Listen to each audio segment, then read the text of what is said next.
Break के बाद आगे बढ़ेंगे, बातें एक और अहम खबर की करेंगे। राजस्थान के जोधपुर में पहली बार राफेल ने अपनी ताकत का प्रदर्शन किया। दरअसल जोधपुर में भारत और फ्रांस की एयरफोर्स का साझा वॉर एक्सरसाइज चल रहा था, जिसे डेजर्ट नाइट कहा जाता है, जिसमें सबसे पहले दोनों देशों के राफेल जेट ने उड़ान भरी। इसके बाद सुखोई और मिराज भी आसमान में अटखेलियां करते हुए नजर आए। लेकिन सबकी नजरें राफेल पर टिकी थी, क्योंकि ये पहला मौका था जब राफेल किसी युद्धाभ्यास में इस तरह शामिल हुआ। लिहाजा सुबह दोनों टीमें पूरी तैयारी के साथ जोधपुर एयरबेस पहुंची। इस दौरान पहले फ्रांस की टीम ने राफेल से उड़ान भरी, फिर भारतीय दस्ता राफेल संग हवा में पहुंचा। आसमान में पहुंचते ही भारत फ्रांस की टीमें अलग अलग फॉर्मेशन में आ गईं। इसके बाद एक दूसरे को छकाते हुए एक दूसरे के एयर स्पेस में घुसने का दौर शुरू हुआ।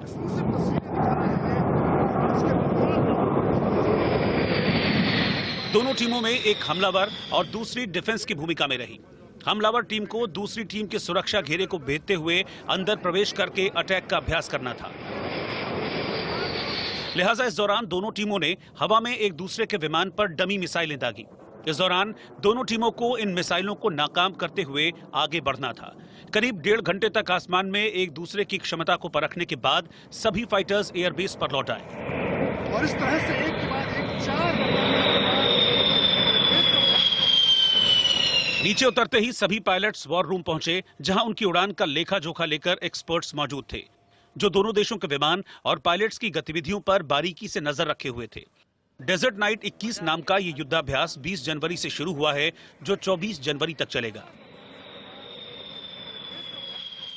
क्योंकि हमारे पास हाल ही में जो राफेल एयरक्राफ्ट इंडक्ट हुआ है, हमारे पायलट्स ने इस राफेल को, साथ में हमारे मिराज एयरक्राफ्ट, हमारे सुखोइस और फ्रांस की तरफ से उनके राफेल एयरक्राफ्ट जो हैं, इनमें जो हमने आपस में जो ट्रेनिंग करी है, इसमें हमने ये दर्शाया है कि किस तरह से हमारे भारतीय एयरफोर्स के जो पायलट हैं, कितनी जल्दी इन्होंने इस एयरक्राफ्ट पे अडेप्ट किया है।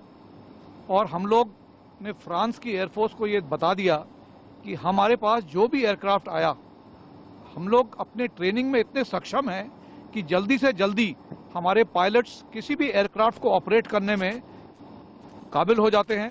और यही आज हमारे को देखने को